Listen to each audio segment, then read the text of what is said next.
They called me a curse the moment I breathed. Not a child, not a daughter, not a wolf, a sign.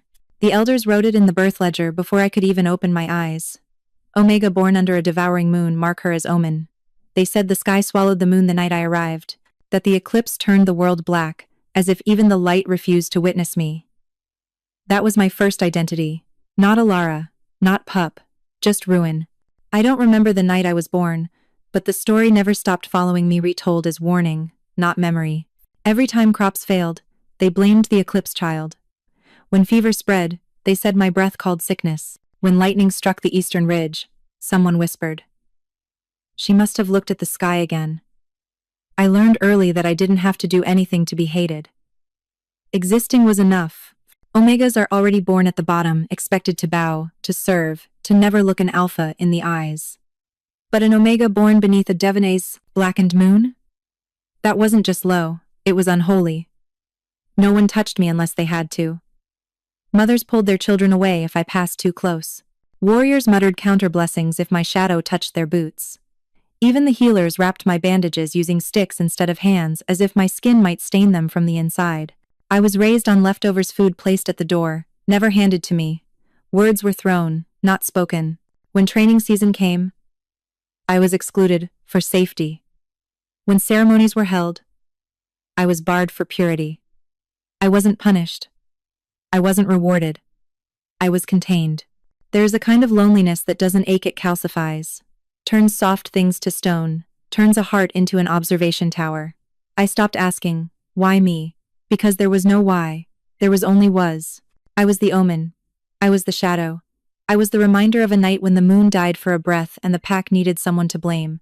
And I was convenient. The worst part isn't being hated. It's being necessary to the hate. People need a place to dump the fear they can't control. Storms, sickness, death, they can't shout at the sky, so they choose the nearest breathing thing that already looks like loss. That was me. Their storm trap. Their scapegoat. Their walking superstition. I learned how to make myself quiet, unseen, unnoticed. Invisible enough that they remembered I existed only when something bad happened, which meant almost always. I swept their halls, carried their water, scrubbed their blood from training floors. I knew every inch of the pack house, but never belonged in any of it. The only thing the elders did give me was a mark, not a gift, not a bond, not a proper coming-of-age tattoo like the others. A brand. A small crescent carved into my wrist, burned into the bone so it would never fade. Not a blessing. A warning. The symbol told every wolf in every territory. This one is not to be touched, bonded, courted, or trusted. And it worked. Alphas avoided me. Betas ignored me. Omegas feared being seen with me, because if ruin is contagious, no one wants to stand close when it spreads. I was 12 the first time I realized I had stopped hoping someone might prove them wrong. That day, I watched the pack gather in the feast hall, long tables filled with fresh kill, laughter, ale, music. The kind of warmth I had memorized only from a distance. My job was to clean the bones when the feast was over, but I was never allowed to enter while they ate. So I watched through the window, forehead against the cold glass, while they celebrated a victory. I helped prepare for stitching wounds, collecting herbs, sharpening blades at dawn. They didn't know that. They didn't ask. They never would. They only knew the story. The Black Moon Omega is a bringer of loss, not the girl with dirt-stained palms, not the hands that carried buckets through snow to wash, blood-slick floors, not the heart that learned silence so deeply it became its native language. Just the omen, the curse, the shadow the moon spit out. And yet even then, even as I stared through the window at a life I wasn't allowed to enter, I didn't cry. I just breathed. Slow, quiet, as if I was practicing existence without permission, because something in me already knew, if they would not claim me, then one day, I would claim myself. But that day hadn't come yet, so I stood outside, watching the pack feast, the firelight gold against their faces, and I remained what I had always been, part of the world, but never in it. The bad omen staring at the celebration she was born to be blamed for, and never invited to join. The pack would rather lose a wolf than lose its fear. I learned that the day they made it law, not written in blood, not shouted in rage, simply spoken calmly, unanimously, by 12 elders, seated on carved stone seats, pretending their judgment was wisdom and not convenience. They didn't need chains. They didn't need guards. All they needed was a sentence. From this day forward, the Black Moon Omega shall remain unmarked, untouched, and unmated for the safety of the pack. Not Alara, never my name. Just the Black Moon Omega, a curse with legs. And then came the second decree, the one that sealed my exile not as punishment, but as precaution. She will reside beyond the village walls. She may enter only to work. She may not dwell where the living sleep. Not banished. Not executed. Just removed. Because death would make me a martyr. But isolation? That just made me forgettable. I was 16 when I became a resident of the Shadow Ring, the strip of land between forest and territory lines, where the pack threw scraps, broken tools, and wolves they didn't want to deal with but didn't want to bury. The place reserved for the cursed. At first, I thought it would feel like freedom. No elders watching. No whispers. No mothers pulling their pups away. But silence has a way of peeling you open. When there is no one left to hate you, you are forced to meet the version of yourself they built inside your ribs, and sometimes that version is worse than any elder's voice. Omegas are supposed to be pack-bonded creatures, fed by community, sustained by touch, wired to serve in exchange for belonging.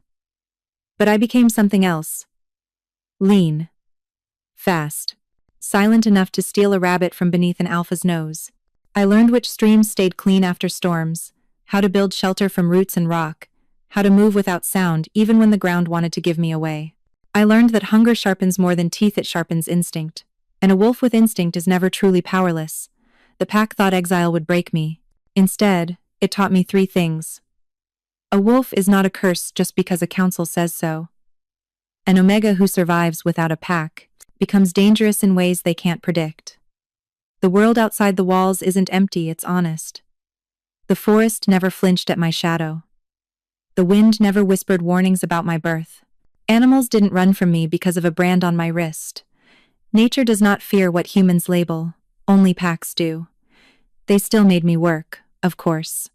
Curses don't get to be unemployed. I was allowed into the village at dawn and dusk to clean bloodstains, scrub floors, lift crates, shovel waste, then forced to leave before lanterns were lit. No one spoke to me directly unless it was a command. No one let their fingers brush mine. And no one ever met my eyes.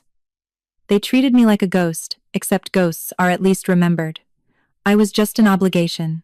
But the worst part of being cast out wasn't loneliness. It was watching the world continue without me perfectly, easily, as if I had never breathed at all. I carried buckets past pups learning to shift. I delivered water to warriors who laughed at victories I hadn't been allowed to witness. I wiped blood from walls that would never stain me in memory. I was there, but never part of there. I existed, but I did not belong, and that is a slower death than starvation. One night, after finishing the last of my chores, I paused outside the great hall, the same hall I once stared at through the window as a child. Laughter spilled out, along with the smell of roasted meat, spiced ale, joy. Not one wolf wondered where the girl who cleaned their floors slept.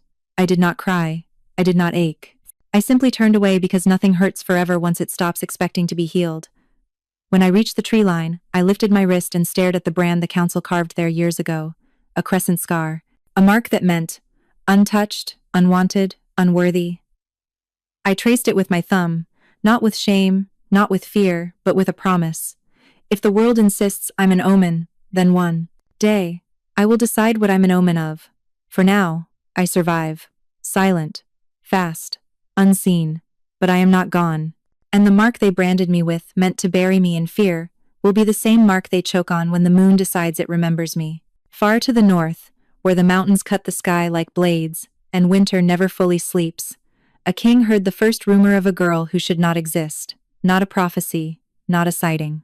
Just a whisper passed from a traveling merchant to a soldier, from a soldier to a scout, from a scout to the war room of a throne built on disciplined fear. A whisper of a Black Moon Omega. A wolf born under shadow. A creature packs either buried or killed at birth. A kind the world said had died out generations ago. But the rumor didn't die, it traveled. And it reached the one man it should never have reached. King Rowan Varen, Alpha of the Northern Bloodline, the wolf of iron flame, the king cursed by his own strength. I didn't know anything about Rowan then. But the stories others told of him traveled faster than messengers. They said he was born in battle, that his first shift happened not at 13 but at 10, a cub tearing apart a wolf 3 times his size. They said he never lost a war, that his presence alone bent rival alphas to their knees. That his wolf was made of lightning, heat, and fury, the kind of power no kingdom could leash. But power like that doesn't bloom without consequence. Rowan's curse wasn't a weakness of body. It was a fracture of control. His rage wasn't normal alpha fury, it burned hotter, faster, deeper. A blood rage that broke bone, memory, and reason. A storm no healer, no ritual, no moon oath could quiet. They said when it took him, he didn't recognize allies from enemies. Didn't see the throne, didn't see the world, didn't see himself. Only fire, only threat, only instinct. And every time the curse swallowed him, the aftermath looked the same.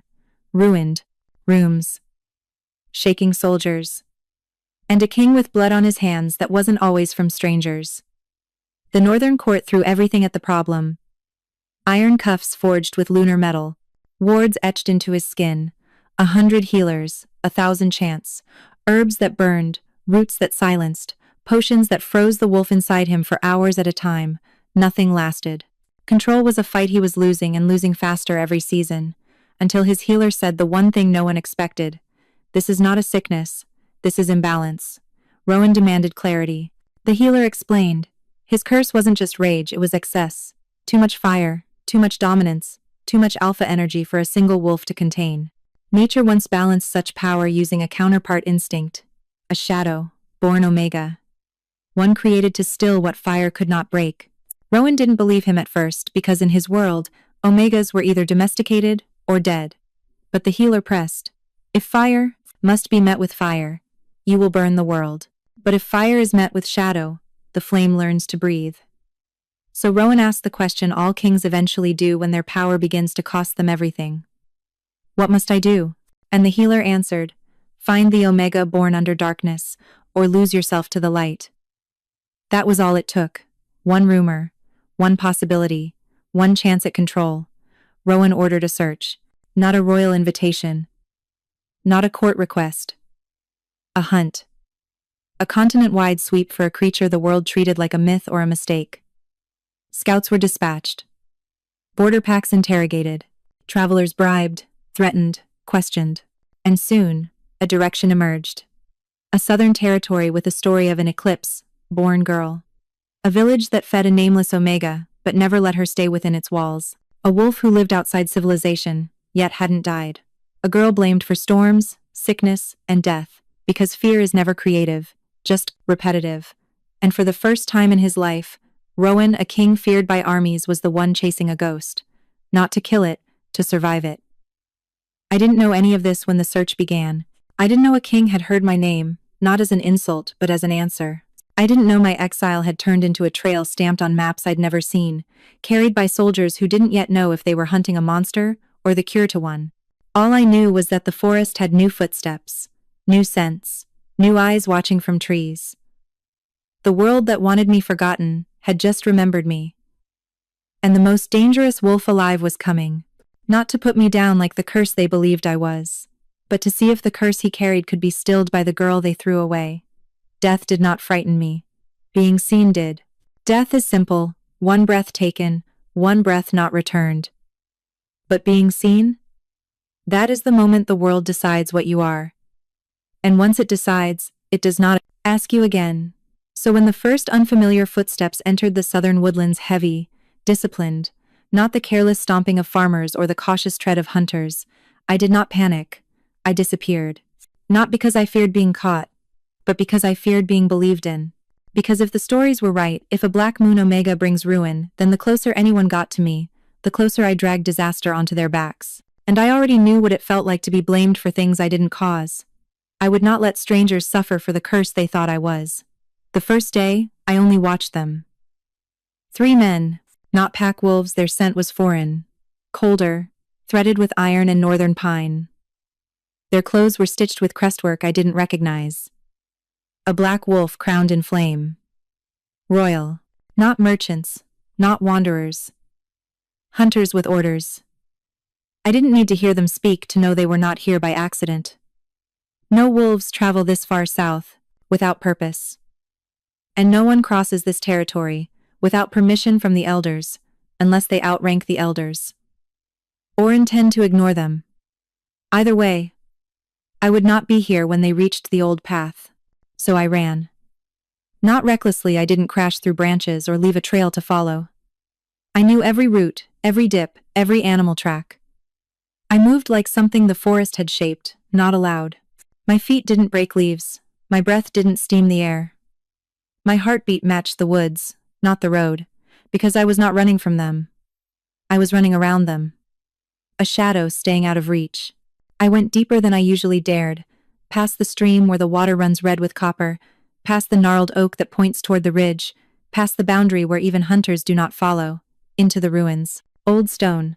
Older silence. What was once a sanctuary before the packs abandoned it for modern halls and polished floors. I found it years ago by accident, a crumbling archway, half swallowed by vines, leading to a den hollowed from earth and time. Bones of wolves long gone lay in the dust, but they never frightened me. Ghosts don't hate you for being alive. The ruins became my shelter when winter roared. My gathering place when herbs were scarce.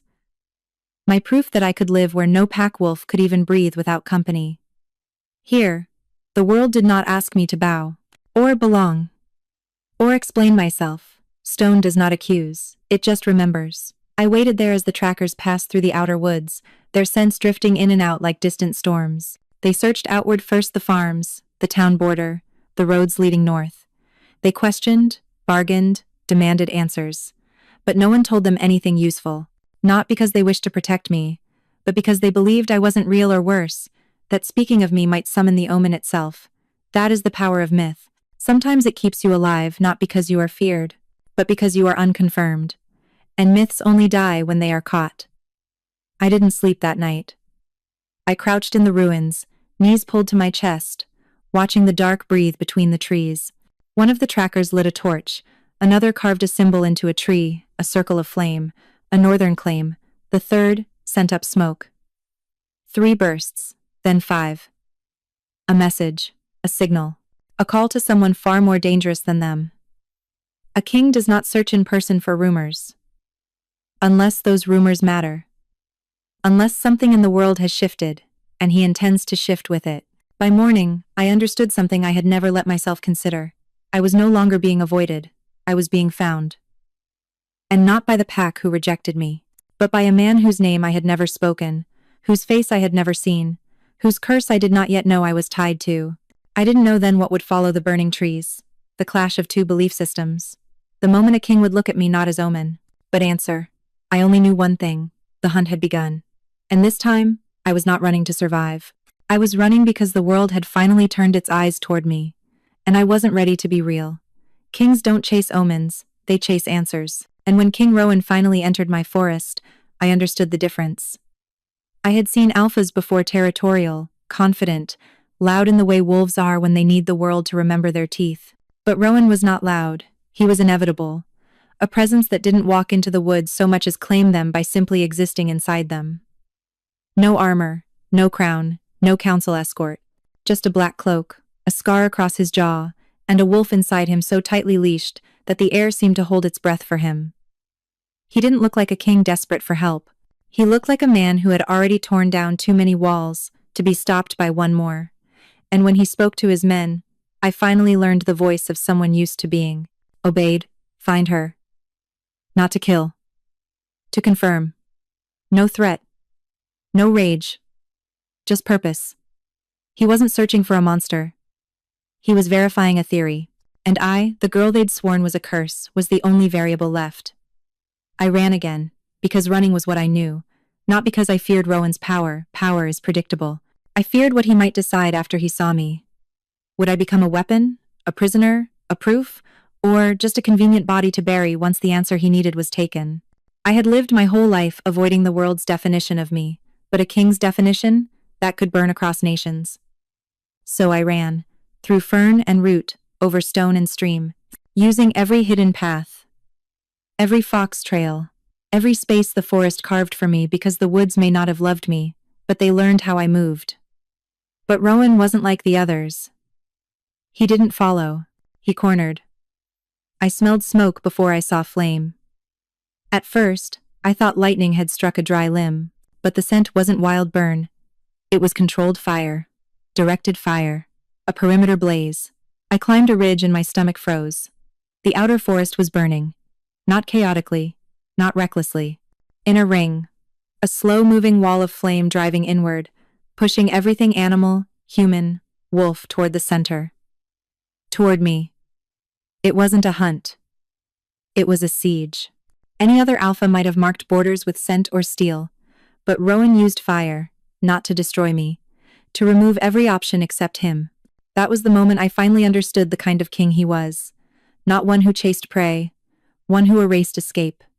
I didn't scream, didn't curse, just ran faster, deeper. But the fire followed like a patient predator, not chasing, hurting. Every time I veered left, flame blocked me. Every time I angled right, another section ignited. They weren't trying to catch me, they were trying to force me into being found. Because no matter what they believed about omens, they understood this. Myth running is still a myth. A myth cornered becomes real. By the time I reached the final clearing, the one near the ridge, where the ruins end and the cliffs begin, the fire had formed a half circle around me. Crackling bark. Falling ash. The sound of the forest being rewritten by someone else's will. I turned. Breathing hard. Hair stuck to my face with sweat and soot. And he was there. Rowan.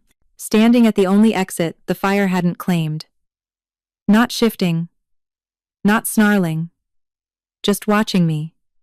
Studying me the way a soldier studies enemy terrain, not with hatred, but with confirmation. He didn't look victorious. He looked certain. "You're real," he said. Not a question, a verdict. The words hit harder than flames ever could, because until that moment, I had survived by being unbelievable. Now I was undeniable, and that is far more dangerous. I wanted to speak, to tell him to leave. To warn him I brought ruin. To say something that would send him back to whatever kingdom had failed to leash him. But words don't work when the world has already decided what you are. And Rowan hadn't come to hear me. He'd come to see me. To see if the pack was right to fear me. To see if the girl born under a black moon could balance the king born in fire. To see if the omen was really just a wolf. Or something else. The flames crept closer. I stood in the only untouched patch of earth left. Not hunted. Not harmed. Just cornered by a man who wanted truth more than mercy. And for the first time in my life, I wasn't running because I was unwanted. I was running because someone finally wanted me enough to burn the world to get close. I had seen alphas lose control before the snarl, the shift, the wild eyes gone gold. But what stood before me in that burning clearing wasn't an alpha losing control. It was a king dissolving under it. Rowan didn't shift all at once. It came in fragments, claws breaking through skin, teeth lengthening, spine curving as if something inside him was trying to tear its way out. His breath wasn't breath anymore. It was heat searing, uneven, as though the fire he used to trap me had turned inward and was now devouring him. And I understood, too late, that the flames in the trees were never the real danger. He was. The stories said Rowan's blood rage didn't just kill enemies. It erased reason. It did not choose targets. It simply destroyed whatever existed close enough to feel the heat. And I was very, very close. His men stood back, not because they trusted him, but because they knew better. The look in their eyes wasn't loyalty, it was survival.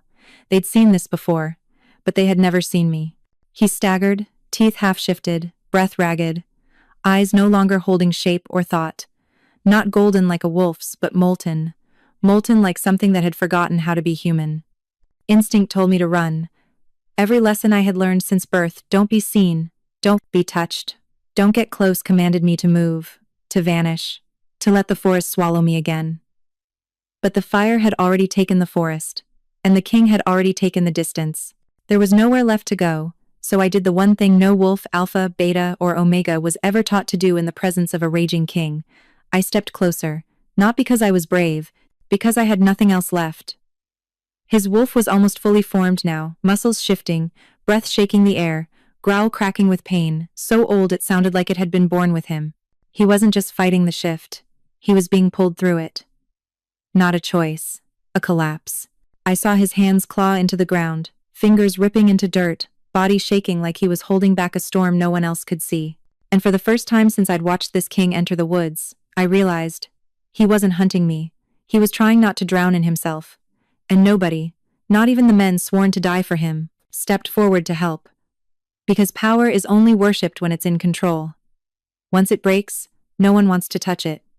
He made one sound, not a growl, not a command, a choked breath, a sound of someone who didn't want to break, but was breaking anyway. And something in me moved before I decided it. I reached out, not to stop him, not to save myself, just to say, without words, "You are not alone, even if the world needs you to be." My hand pressed to his chest, right over the heartbeat that had outrun empires, and I inhaled, deep, slow, steady, the way I had always breathed through fear, not to escape it, but to survive it. Then I exhaled, not as command, not as power, just as presence. And every part of him that had been ripping loose froze. His claws stopped shifting, his teeth receded, his breath stilled, not forced, not choked, just caught. Like the world had paused, like the fire around us had quieted to listen. For one impossible moment, the wolf inside him did not rage, it listened. And the silence that followed was not empty. It was relief. A peace that didn't feel earned, or purchased, or forced. A peace that felt like something he had forgotten he could have. As if someone had finally turned down the volume of a scream he'd been living with for years. Rowan's eyes cleared. Not fully, not perfectly, but enough. The gold faded. The beast sank. His body loosened, not in submission, in release. He looked at me, not through me, not past me, not at the Omen he'd been told to fear, but at me, like the question he'd carried for years had just been answered without words. Then, slowly, painfully, the king lowered himself to one knee. Not in defeat, not in weakness, not because he bowed to anyone, but because something inside him that had never known stillness had finally found it. And I realized the truth in the quiet between our breaths. I wasn't born to bring ruin. I was born to interrupt it.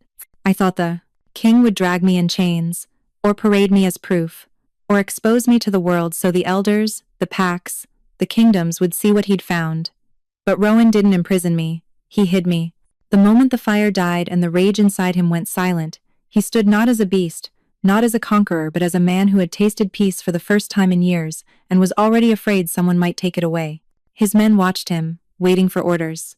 Not one of them looked at me with curiosity or awe. They looked at me with caution. Because if a king who had never bowed could be stilled by a single touch, then whatever I wasn't safe to name aloud. Rowan didn't ask me who I was. Didn't ask how I did what I did. Didn't ask what the pack had done to me, or how long I'd lived alone. He simply said, "Come with me." Not a command, a decision already made. He didn't march me to a dungeon. He didn't place me in chains. He put me on a horse, wrapped a cloak around my shoulders, his cloak, heavy with the scent of pine and winter steel, and rode north in silence. No one spoke on the journey. Not because they distrusted me, because they were protecting something they didn't understand yet. And so was he. The northern court was nothing like the southern packlands. No feasting hall noise. No children running in dirt. No elders gossiping under sunlight. The castle rose like a fortress made of mountain bone, sharp angles, stone spines, torches burning blue in the wind. And the wolves who lived there didn't bow when the king passed. They watched him, as if the only thing stronger than loyalty was fear of what might happen if loyalty broke. And in the middle of that tension, I entered as a stranger, a stray, a shadow walking behind the king no one dared question. Rowan never introduced me. He spoke only one sentence to the guards at the inner gate. "She is under my protection." That was enough. Not because they trusted me, because they trusted his claim. And a king's claim is law until proven unworthy. I expected a cell, a servant's room, a distant corner where I could be forgotten until needed.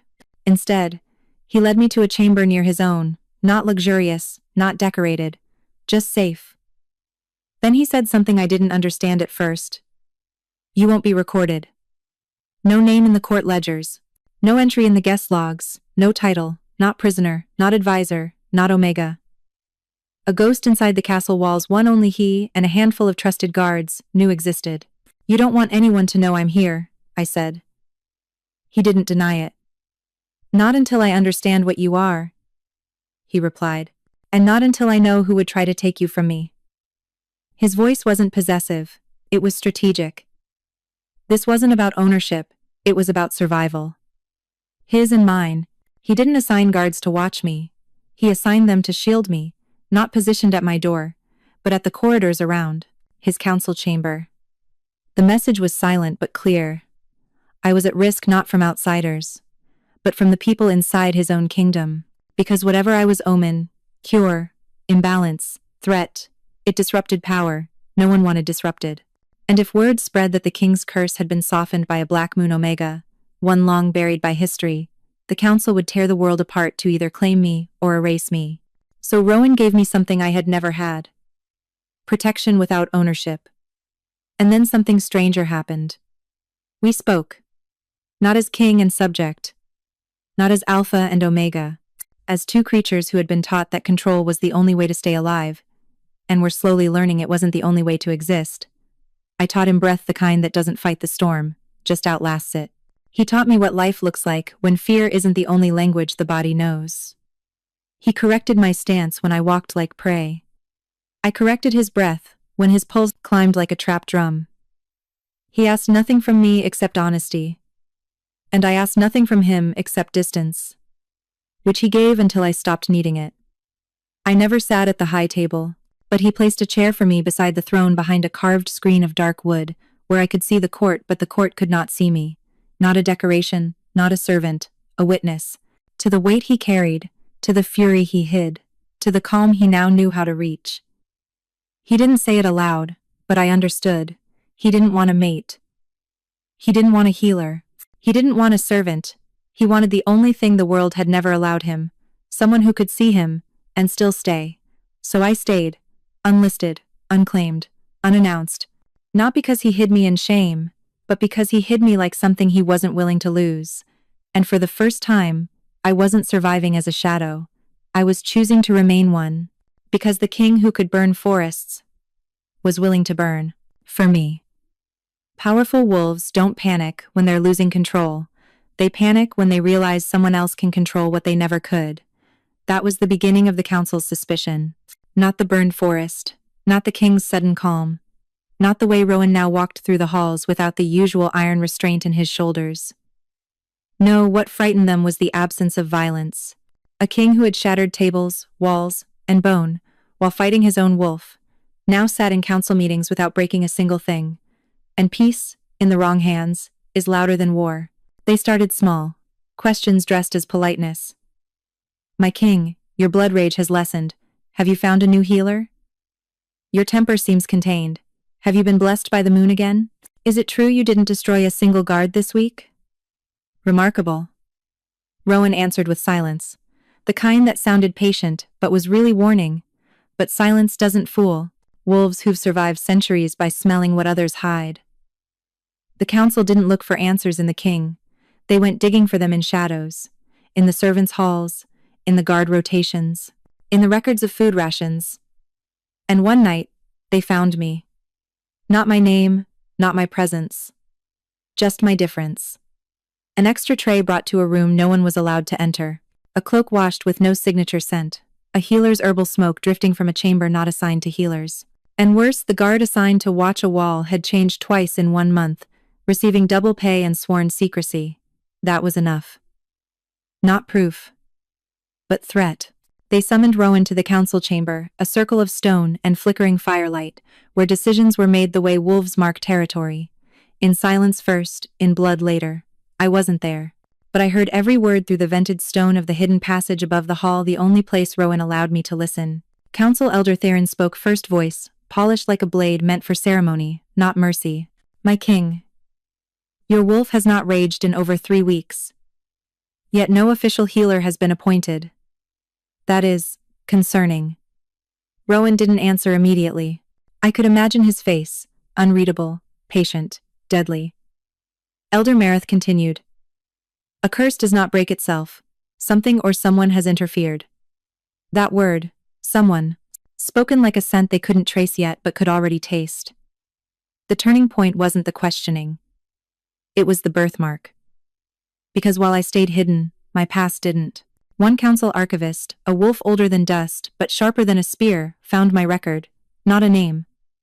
The pack had erased that when they branded me a bad omen, but the record of an Omega pup, born under a black moon, with a crescent spiral mark over the heart, the same symbol ancient texts used for balance Omega's wolves, born not to obey alphas, but to decking, neutralize them, the kind that could calm fury, undo binding spells, steady madness, the kind whole councils had killed to stay in control, and I curse, omen, mistake, was one of them.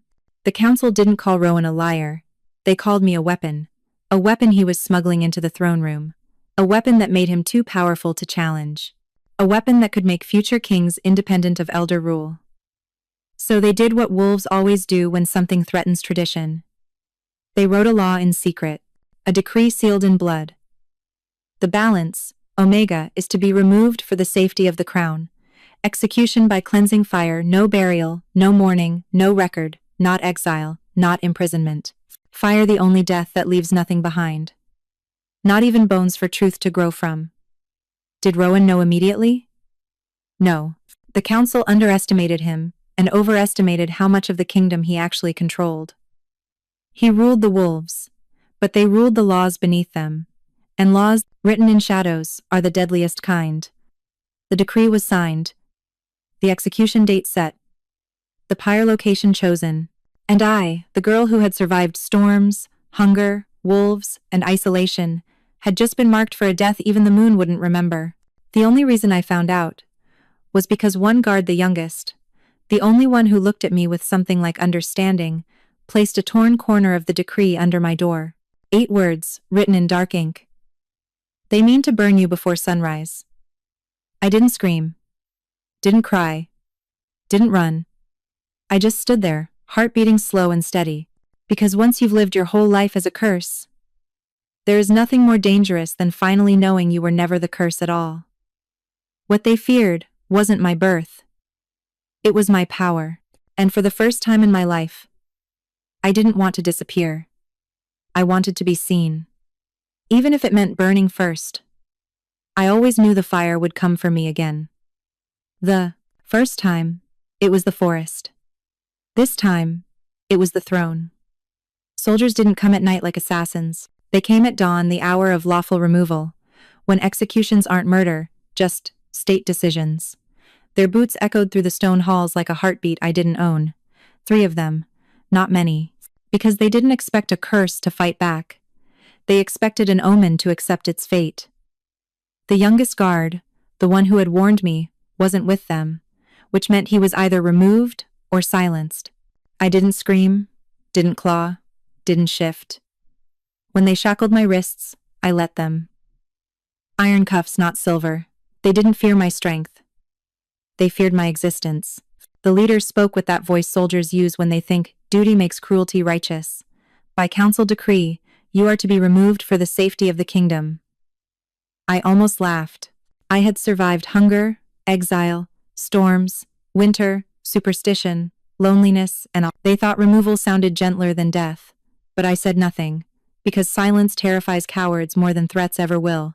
They marched me through the stone corridors, past wolves who pretended not to see. Some lowered their heads. Not in respect, in fear of looking guilty by accident. That's what power does when it's built on silence. It teaches everyone to look away before the truth can touch them. When we reached the courtyard, the pyre wood was already stacked, efficient, prepared. As if they had planned this, the moment they realized the king had stopped breaking walls. I stared at the flames that weren't lit yet, the same way I had stared at celebration feasts through glass as a child. From the outside. Unwanted. Unwelcome. Only this time, they meant to make sure I didn't walk away again. Rowan wasn't there. Not yet. The council wanted me dead before he could decide what I was worth. A king breaking a curse is inspiring. A king breaking the council? That's revolution. And revolutions start with one truth they don't want spoken. So when Elder Theron stepped forward, smug in the shadow of the unlit pyre, I looked him in the eye finally without fear and said, "You burned a forest for me once." His lip curled. He thought I meant him. I didn't. Then I added, clear enough for every guard, every councilman, every shaking wolf to hear, "Now watch the king burn your throne." Silence, not shock. Recognition.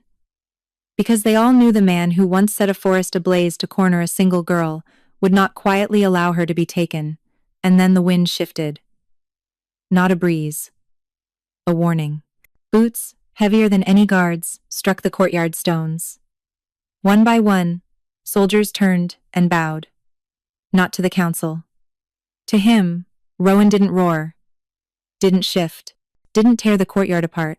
He just walked slow, deliberate, every step a promise of violence he hadn't even spoken yet. His eyes found the chains first, then the pyre, then me. The wolf in him didn't rage this time, it focused. And that was worse. For them, not for me. Who ordered this? His voice wasn't a question. It was a verdict waiting for a name. No one answered. So Rowan turned not to the council, but to his generals. Men who had followed him into war, men who had helped restrain him when his wolf tore through armies. He didn't shout. He didn't need to. Unshackle her. 3 soldiers stepped back. 1 stepped forward, because loyalty always reveals itself cleanest in moments meant to break it. The chains fell. My wrists burned, but my breath was steady. I didn't run. I stood beside the king, not behind him, because the Omen they feared had teeth now. Elder Theron tried to speak. "My king?" Rowan didn't give him the courtesy of eye contact. He looked at the soldiers, not the council, and said, "Prepare the courtyard." For a heartbeat, no one understood. Then he added, with a calm that felt like thunder held still, "If they love fire so much, let them learn what it answers to." No raised voice. No threat. Just a command rooted in the kind of power that no longer needed violence to prove it existed. His wolf was there in every syllable, every pulse under his skin. Not raging. Not breaking. Waiting. For my breath. For our next move. Because this time, the fire didn't come for me alone. It came for all of us. And the king wasn't going to stop it. He was going to aim it. There is a moment, right before war begins, when even the air forgets how to breathe. That was the silence that fell over the courtyard. The council thought they had cornered a curse. They didn't realize they had provoked a king. Not the one in tapestries, crowned in gold and ceremony. The other one the wolf carved from fire and ruin. The one who didn't kneel to bloodlines or law. The one who burned forests just to reach the girl the world tried to erase. Me, Rowan, didn't roar when he declared the council guilty. He didn't shift. Didn't snarl. Didn't tear throats the way legends said he could. He just turned his head, looked at the men who had stood beside him in every battlefield, and spoke 5 words that cut deeper than any blade. They tried to control the crown. Not challenge. Not advise. Control. And in a kingdom ruled by strength, that was treason. Elder Theron tried to interrupt, voice shaking beneath a veneer of confidence. "My king, your curse makes you unfit to..." Rowan didn't even look at him. "Your fear makes you unfit to live." That was it. A line drawn, a verdict spoken, a crown reclaimed. The wolves split immediately, not into enemies versus allies, but into those who still worshiped tradition, and those who remembered who bled to save it. Half the courtyard knelt. Half raised weapons, all because of me. A Black Moon Omega who wasn't supposed to survive childhood, let alone rewrite law. I should have shaken, should have panicked, should have tried to stop it, but I didn't, because for once, I wasn't the hunted. I was the reason the hunt was turning backward. "Bring her forward," one of the loyal generals said. Not at me, at the man still holding the iron chain attached to my wrists. The soldier hesitated, and that was enough. Rowan crossed the distance himself. No flourish, no spectacle. Just a king walking toward the girl they said would ruin him, and proving she had already changed him instead. When he reached me, he didn't use a key. He gripped the chains iron, forged for restraint, and snapped them apart with his bare hands. Metal cracked like bone. The courtyard gasped. He didn't look away from me as he did it. The message was clear. No one binds what I protect. You're free now, he said quietly. But that wasn't true. Not yet. Because freedom is not just the absence of chains. It is the absence of people who think they have the right to put them back on. And the council still stood. Alive. Unburned. Believing power belonged to tradition. Not truth. So Rowan turned. And the world turned with him. I spared you when you used my curse to govern me, he said to the council. I will not spare you for trying to kill her. The wolves behind him straightened. The wolves behind the council tightened their grips. No one spoke. No one blinked. No one pretended this was anything but the beginning of something that could not be undone. And then Rowan said what I never expected. The girl you tried to burn is not my weakness. He paused. Then, she is the reason I am no longer yours. The forest behind us crackled, flames catching again. But this time not to trap me. Flames set by him. Not as punishment. As declaration. The hunt was reversed. The hunted was being defended. The hunters were now prey. For the second time in my life, I stood before fire. The first time, I was meant to disappear, inside it. This time, it was meant to erase those who tried to decide I didn't belong. I looked at Rowan, not at his crown, not at his rank, but at the man who had once been ablaze looking for something to destroy, and had finally found something to protect instead.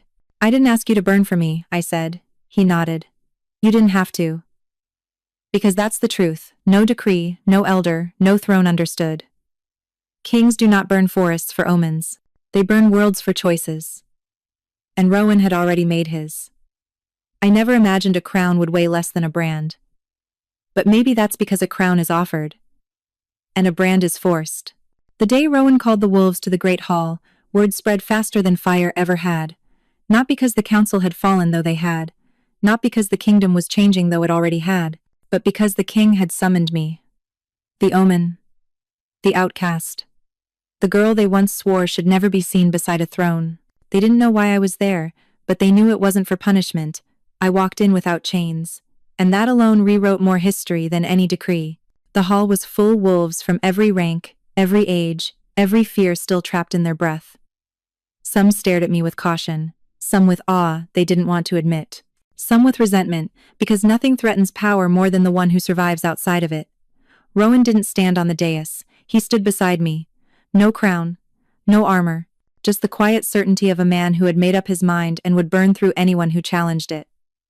He didn't raise his voice. He didn't need to. The age of fear ends today. No one moved, but I felt the entire hall breathe differently. He turned, facing the wolves who had once whispered about the cursed birth under a black moon. There will be no more children condemned for the moment they enter the world. His words did not ask for approval. They asked for memory. And every wolf in that hall remembered the stories, the superstition that became law, the law that became cruelty. Rowan continued. There will be no wolves born to be feared. My pulse stilled. Because that sentence, that one was the undoing of everything that had branded me unworthy of love, life, or belonging. He stepped toward me, slow, deliberate. The way a king approaches a vow, not the kind written on paper, the kind written on bone. I do not mark her to own her, he said, turning so every wolf could see his face, his eyes, the conviction in them. I mark her because there is no throne I will sit on without the one who made me worthy of ruling it. A few wolves gasped. Some bowed their heads. Some whispered in disbelief. Because everyone knew what came next. Marking wasn't a ritual. It was a declaration. In our world, marks meant mate, property, bond. But Rowan changed that with a single sentence. She is not my possession. He lifted my hand. She is my balance. The hall didn't cheer. It didn't erupt. It simply shifted. Like a great, ancient animal exhaling a weight it didn't realize it had been carrying for centuries. Then came the moment I didn't expect, the one I wasn't ready for. The one that would have made the girl in the forest laugh if she knew where she would end up. Rowan didn't place his mark on my neck, or my wrist, or my pulse point. He pressed it over his own heart, and said, "Power is not something I take, it is something I share." Every council law broke in that moment. Every myth cracked. Every wolf witnessed a king who would rather kneel to truth than rule with fear. And then, before I could stop it, a guard brought forward a small iron brand. The one I'd worn all my life. The one that named me Bad Omen. Unworthy, unmated, unloved. Rowan took it from him. He didn't ask permission. He didn't need to. He heated the metal until it glowed, then pressed it not to my skin, but to the stone floor beneath us. The hiss of burning iron echoed through the chamber. The mark that once defined me burned into ash. A life sentence undone, not by mercy, by recognition. When he looked at me again, there was no pity in his eyes. Only truth. "You will stand beside me, not behind." I didn't kneel. I didn't bow. I just breathed for the first time without fear, without hiding, without apology. I wasn't the Omen anymore. I was the balance they never knew they needed. And the girl they shunned? She had just been crowned without a crown. Because the mark I wore now was not burned into my flesh. It was spoken into history. A year is not long in the life of a kingdom, but it is long enough for a superstition to die. Long enough for wolves who once flinched at the sight of me to now greet me with open palms, not crossed arms. Long enough for a curse to become a story, and a story to become a lesson. They once blamed me for every flood, every drought, every bad harvest, every child's fever. Now they thank me for every quiet night the king does not break apart the palace walls. Not because I saved them, but because they finally understood, fear does not guard a kingdom, balance does. The council chamber looks different now. Not in marble or banners, those don't change hearts, but in the faces seated at the round table, where only elders once ruled. Now a healer sits, wearing forest green robes and smelling of crushed herbs. Now an Omega sits, not serving tea, but casting votes. Now a young warrior sits, representing the generation that never learned to bow to fear. And the empty chair reserved for the High Elder of tradition? It was never refilled. Because some roles were not meant to survive the truth. The forest, too, has rewritten itself. Where Rowan once set fire to find me, new life grows.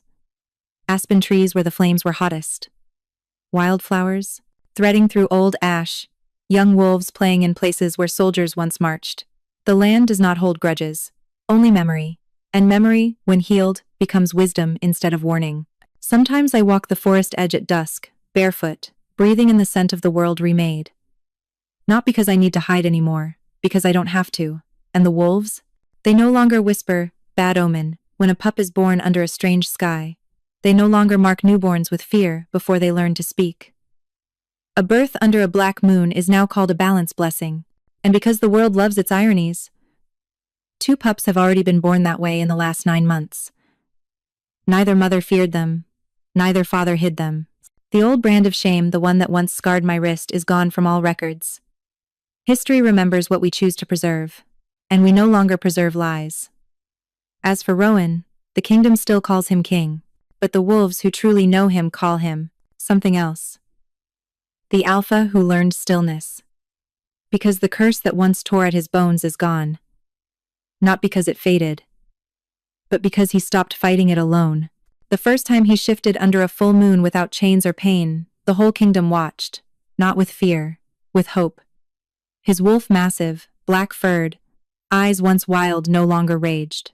It breathed, steady, controlled, alive.